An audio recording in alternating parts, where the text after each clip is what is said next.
A mother's love, the beginning of everything. This is not just a story about betrayal, wealth, or even revenge. It's a story about the quiet power of love, and how the very people we save can sometimes be the ones who wound us deepest. At the heart of this tale is Margaret Holloway, a woman with silver in her hair and gold in her heart. A widow, a florist, and most of all, a mother by choice, not by blood. She once walked into a foster care facility and saw a frightened little boy with a hardened stare and a wounded soul. She didn't see trouble, she saw potential. She didn't see damage, she saw someone worth fighting for. This story begins the moment Margaret extended her hand to that broken child and whispered, "You are mine now." And while she had no idea what that path would cost her, she took it anyway, because that's what true love does. Let us begin with the boy she chose to call son. The mother who chose to love in a faded corridor of a state-run foster facility among chipped paint and forgotten children, Margaret Holloway found him, a 6-year-old boy with messy brown hair, arms crossed like armor, and eyes too old for his face. His name was Ethan. He didn't look at her, didn't smile, but Margaret saw past the anger. She saw a child who had been passed over, broken by promises never kept. She didn't adopt him because she was lonely. She adopted him because she believed love could fix what the world had shattered. The first years were hard. He fought her, screamed, even ran away once, but Margaret never gave up. She read him stories, cooked his favorite foods, even if he never said thank you. And little by little, he began to trust her. She was the first person who ever came back for him. To the outside world, Margaret was just a florist with a soft voice. But in truth, she was a warrior of patience, raising a boy who didn't yet know how to be loved. The fortune beneath the dust years after Ethan's adoption, when life had quieted into routine, Margaret received a letter that would quietly alter her destiny. It was from a dusty law firm in Arizona, tracing a deed once owned by her late grandfather, a forgotten stretch of desert land no one had ever bothered to develop. But recent surveys revealed it wasn't worthless. It sat atop one of the richest lithium deposits in the region. While others might have celebrated or bragged, Margaret did neither. She traveled to Arizona under a different name, sold her mineral rights quietly, and moved the $5 million into discreet accounts. She told no one, not Ethan, not even her closest friend. To the world, she remained the modest widow on Oak Lane Drive, still pruning roses and clipping coupons. But behind those weathered hands was a woman who had just become a silent millionaire. Because Margaret didn't want power, she wanted options, options she'd one day use, options that would become her greatest shield. A millionaire in a knitted cardigan despite her hidden fortune, Margaret Holloway never changed. She still wore her hand-knitted cardigans, kept a worn leather wallet with coupons tucked inside, and walked to the local farmer's market every Saturday like clockwork. Her modest home on Oak Lane Drive, with its creaky floors and faded curtains, gave no hint of the millions sitting quietly in offshore accounts. Even Ethan, now an adult, never suspected a thing. To him, she was just Mom, the woman who made too much tea and refused to get a smartphone. He didn't notice that her car insurance was paid 10 years in advance, or that her mortgage mysteriously vanished 1 year without a trace. Margaret was a master of quiet living, but beneath the simplicity was a mind always planning, always watching. Her fortune wasn't for show, it was her safeguard. She trusted people to a fault, but not blindly, especially not Ethan, who had begun to drift into darker ambitions. The signature that broke her heart. Ethan was 35 when he first approached Margaret with the papers. He sat at her kitchen table, a warm smile masking colder intentions. "Mom," he began, "you know how crazy lawsuits can get these days. If anything happened, it'd be better if the house was under my name, for legal protection, just in case." Margaret hesitated. Her eyes searched his face, looking for the boy she once tucked in at night. He was still there somewhere beneath the stubble and greed, but she loved him, always had, so with a trembling hand she signed. And just like that, the house she had filled with lullabies and lavender now belonged to someone else. At first, nothing changed, but slowly, Ethan grew colder. He stopped joining her for dinner. His new girlfriend moved in, one who laughed too loudly and looked through Margaret like she was invisible. What Margaret didn't know then was that Ethan had been waiting for the moment he could claim everything and erase her from it. Cast out by her own blood, the betrayal came on a gray November morning, thick with fog and silence. Margaret had just set the kettle on the stove when Ethan walked in, arms folded, his girlfriend trailing behind with a smirk that said more than words ever could. "We've decided," Ethan said flatly. "You need to leave." Margaret froze. "What? You've lived here long enough. Mia and I need space. Privacy. You'll be happier in one of those retirement communities." She blinked, unsure if she heard right. The boy she raised, the son she loved like her own flesh and blood, was now casting her out like a tenant behind on rent. "You're kicking me out of my home," she whispered, voice brittle. He shrugged.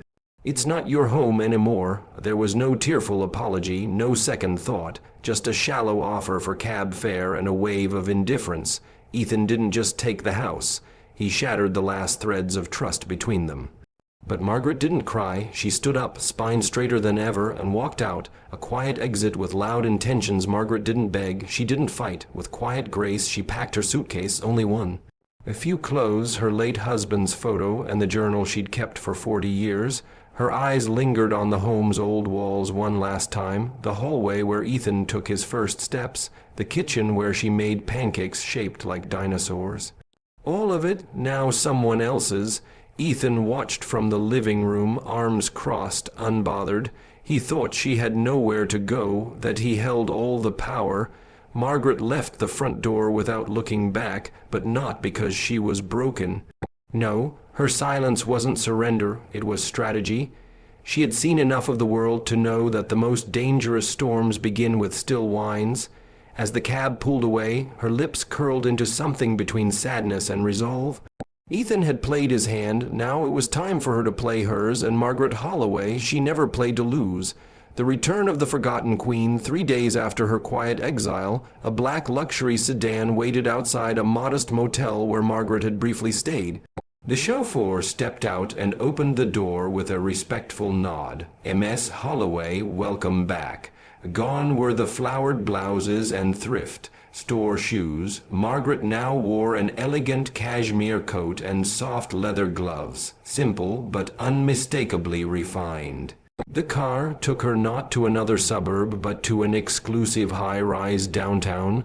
She was greeted by name at the door, the staff standing straighter in her presence. Her penthouse, sleek, serene, and perched 38 floors above the city, welcomed her back like a throne long left empty. No one there saw a woman who had been discarded. They saw a woman of stature, wealth, and mystery. While Ethan believed he had pushed her into helplessness, Margaret had simply walked back into a life he never knew she had built. And she wasn't just back, she was becoming. Her death was only the beginning. Weeks later, Ethan was interrupted by a man in a charcoal suit carrying a briefcase and a quiet intensity. "I represent the estate of Margaret Holloway," he said. "Estate?" Ethan blinked. "My mother's dead." In a manner of speaking, the man replied, "She has declared herself legally deceased. As far as all institutions are concerned, she no longer exists." Ethan's confusion twisted into panic. "But what about the house, her will, her assets?" The man's eyes didn't flinch. "There are no assets in your name. MS Holloway's $9. 5 million estate has been transferred entirely to a foundation for aging out foster children. It's called Home from the Storm." Ethan's face drained of color. He stammered, "She had millions." "She did, and now you have nothing." It wasn't revenge, it was justice. Margaret had died in the records, but only so her real legacy could live, away from those who never earned it. A new home for the forgotten. The grand opening of Home from the Storm was quiet, just the way Margaret wanted it. No press, no speeches, just warmth, safety, and a future for children who had none. The first residents arrived with nothing but duffel bags and weary hearts, just like Ethan had once done. But unlike him, they were given more than just a roof. They were given hope. Margaret watched it all from a private lounge above, her expression unreadable. Scholarships, therapy, mentorship, career programs, it was all there, designed not to replace family, but to build what the world had stolen. She saw in each child a reflection of the boy she once carried home hand in hand. This was her redemption, not for failing Ethan, but for failing to see when love alone wasn't enough, and in giving to others what he had squandered, she found peace. Her fortune had become a fortress, for those still worth saving. Lessons written in silence. Ethan sat alone in the same kitchen where he had once told his mother to leave. The silence was no longer power, it was punishment. The house felt colder now, emptier, like it had rejected him the same way he rejected her. There were no calls, no windfalls, no inheritance, just the echo of his own choices. In his inbox sat a single email, no subject line, no sender name, just a quote. "You threw me out of your house, unaware I owned the street it stood on. M.H." It wasn't bitterness, it was truth. Margaret had left him not with vengeance, but with absence. She had become a ghost in every sense, untouchable, untraceable, unforgettable. Her wealth had vanished into legacy. Her love had transformed into impact, and her silence spoke louder than any farewell ever could. Ethan finally understood he hadn't just lost a mother, he had lost everything that mattered. The street she secretly owned in the end. Margaret Holloway didn't seek applause. She didn't seek recognition. She didn't even seek justice in the traditional sense. She gave her love freely. She gave her trust until it shattered, and when she lost everything, or so it seemed, she simply stepped into the life no one knew she had. But the most powerful part of Margaret's legacy wasn't the $9. 5 million fortune she hid, nor the penthouse she quietly returned to. It was what she did with all of it. She turned pain into purpose. She took what was stolen from her and gave it to children who still had a chance. And for Ethan, left alone in the house he stole, the lesson rang louder than any courtroom verdict. He hadn't just kicked out an old woman. He had cast aside the only person who ever truly loved him. The woman he betrayed was the same one who gave him a home when no one else would. And the story ends exactly where it began, with a mother's love, powerful enough to save a life, and silent enough to leave behind only the echo of a lesson.